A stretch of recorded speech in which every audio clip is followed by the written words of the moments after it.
Hello guys, আজকে আমরা হ্যাকারর‍্যাঙ্কে একটি প্রবলেম সলভ করব। প্রবলেমটার নাম হচ্ছে জাভা সর্ট। তো কোশ্চেনটা আপনার হচ্ছে ভালো মতো পড়বেন। আমি একটু সংক্ষেপে বুঝাই বলি। এটা হচ্ছে যে you are given a list of student information. কয়েকটা স্টুডেন্টের কিছু ইনফরমেশন আছে, যেমন আইডি, ফার্স্ট নেম এবং সিজিপিএ আছে। আপনাদেরকে যেটা করতে হবে, your task is to rearrange them according to their CGPA in decreasing order. অর্থাৎ কিছু স্টুডেন্টের নাম, আইডি এবং সিজিপিএ আছে, এগুলোকে আপনাদেরকে ডিসেন্ডিং অর্ডারে হচ্ছে যে সাজাইতে হবে। সাজানোর সময় দুইজন স্টুডেন্টের সিজিপিএ যদি সেম হয় তাহলে কি করবেন? তাহলে হচ্ছে যে ওদের যে নেম আছে, নেমের যে অ্যালফাবেটিক্যাল অর্ডার আছে, অর্থাৎ প্রথম শব্দটা যদি এ হয় তাহলে হচ্ছে যে আগে আগে থাকবে, আর যদি বি হয় তাহলে হচ্ছে যে পরে থাকবে। অর্থাৎ অ্যালফাবেটিক্যাল অর্ডার অনুযায়ী যার নামটা আগে তার র্যাঙ্কিংটা হচ্ছে আগে থাকবে, আর যার নেম পরে তার র্যাঙ্কিংটা হচ্ছে পরে থাকবে। এখন নেমও যদি সেম হয় তাহলে কি হবে? তাহলে হচ্ছে যে স্টুডেন্ট আইডির উপর ভিত্তি করে আপনারা হচ্ছে যে ডিসেন্ডিং অর্ডারে সাজাবেন, আর আইডি তো দুইটা স্টুডেন্টের সেম হয় না। সো প্রথমে হচ্ছে যে আপনার সিজিপিএ এর উপরে ভিত্তি করে সবগুলোকে ডিসেন্ডিং অর্ডারে সাজাবেন স্টুডেন্ট লিস্টটাকে। এরপরে যদি দুইটা সিজিপিএ যদি মিলে যায় তাহলে হচ্ছে যে নামের উপর ভিত্তি করে আপনারা হচ্ছে যে সাজাবেন নামের অ্যালফাবেটিক্যাল অর্ডার অনুযায়ী। নামও যদি সেম থাকে তারপরেও আপনারা হচ্ছে যে আইডির উপর ভিত্তি করে সাজাবেন। তো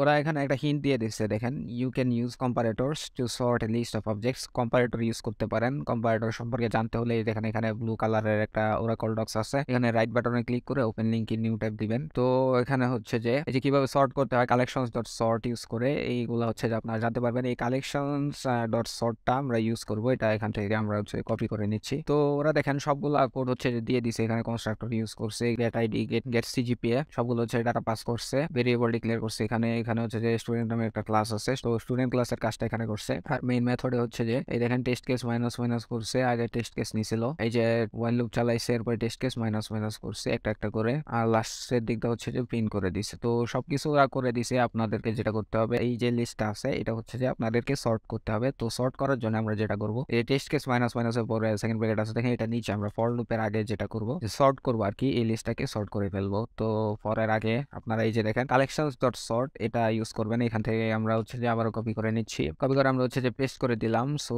collections dot sort first bracket, তো এটার ভিতরে আমরা কি দিব, এটার ভিতরে হচ্ছে যে আমরা স্টুডেন্ট লিস্টটাকে দিয়ে দিব। স্টুডেন্ট লিস্ট নামে যে লিস্টটা লিখছে অ্যারে লিস্ট, এটাকে আমরা হচ্ছে যে এটার ভিতরে প্রথমে দিয়ে দিব। সো আমরা লিখে ফেলি স্টুডেন্ট, এই স্টুডেন্ট লিস্ট চলে আসছে, স্টুডেন্ট লিস্ট দিয়ে আপনারা হচ্ছে যে কমা দিবেন। এরপর আপনারা হচ্ছে যে বলছে এখানে হিন্ট দিয়ে দিছে যে কম্পারেটর ইউজ করতে হবে। সো আপনারা হচ্ছে যে এখানে কম্পারেটর ইউজ করবেন। সো আমরা কম্পারেটর ইউজ করে ফেলি, কম্পারেটর, বড় হাতের কম্পারেটর।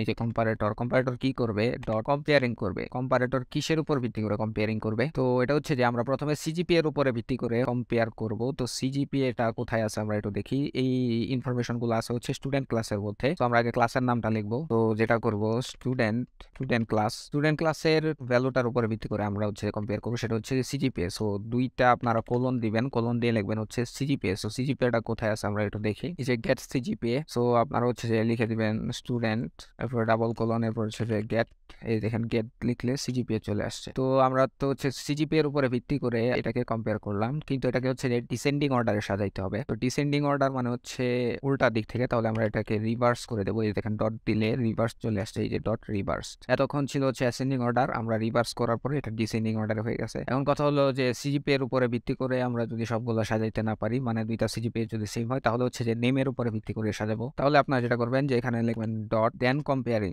তারপরে কিসের উপরে ভিত্তি করে কম্পেয়ার করবো, সেটা হচ্ছে যে স্টুডেন্ট, ডাবল কোলন, এরপর হচ্ছে যে নেমের উপরে ভিত্তি করে, তাহলে আমরা লিখে দেবো গেট নেম। এই যে গেট লিখলে দেখবেন যে চলে আসছে, ডাবল কোলন স্টুডেন্ট গেট নেমটা কোথায় আছে আমরা দেখি, এই যে এফ নেম, এই এফ নেমের ভিতরে আছে। তো এফ নেমটা আমরা কপি করে নিচ্ছি, এরপরে আমরা হচ্ছে যে এখানে পেস্ট করে বসিয়ে দিচ্ছি student double colon get F name. নেমের উপরে ভিত্তি করে যদি আমরা না পারি তাহলে কি করব, তাহলে আবার ডট দিব, তারপরে দেন কম্পেয়ারিং, তারপরে কিসের উপরে ভিত্তি করে কম্পেয়ার করব, সেটা হচ্ছে যে স্টুডেন্ট লিখে দেবেন, স্টুডেন্ট ডাবল কোলন দিয়ে লিখবেন হচ্ছে আপনারা আইডির উপরে ভিত্তি করে। তো আইডিটা হচ্ছে যে এই যে গেট আইডিটা কপি করে নেই, এরপর হচ্ছে যে আমরা এখানে বসিয়ে দিচ্ছি গেট আইডি, এরপরে লাস্টে হচ্ছে একটা সেমিকোলন দিয়ে দিবেন। তো এটাই ছিল যে প্রবলেম। কিছু লিস্টের মধ্যে কিছু ডাটা আছে, এগুলাকে আপনাদেরকে ডিসেন্ডিং অর্ডারে সাজাইতে হবে, আর সাজানোর কিছু ক্রাইটেরিয়া বলে দিছে, যে এই যে আমরা সাজাইলাম, সাজানোর পরে হচ্ছে ডিসেন্ডিং অর্ডার করে দিছি, রিভার্স করছি, এরপর হচ্ছে যে কিসের উপর ভিত্তি করে আমরা কম্পেয়ার করব, মানে সিজিপিএ দিয়ে যদি না পারি তাহলে হচ্ছে যে নেমের ভিত্তিতে না পারলে আমরা হচ্ছে যে আইডির উপর ভিত্তি করে সাজিয়ে ফেলবো। সো এবার রান দেন, এই দেখেন কনগ্রাচুলেশন, সবগুলা ঠিকঠাক ভাবে হয়েছে। এবার সাবমিট দেন, এই দেখেন সবগুলা টেস্ট কেস একদম সাকসেস হয়েছে।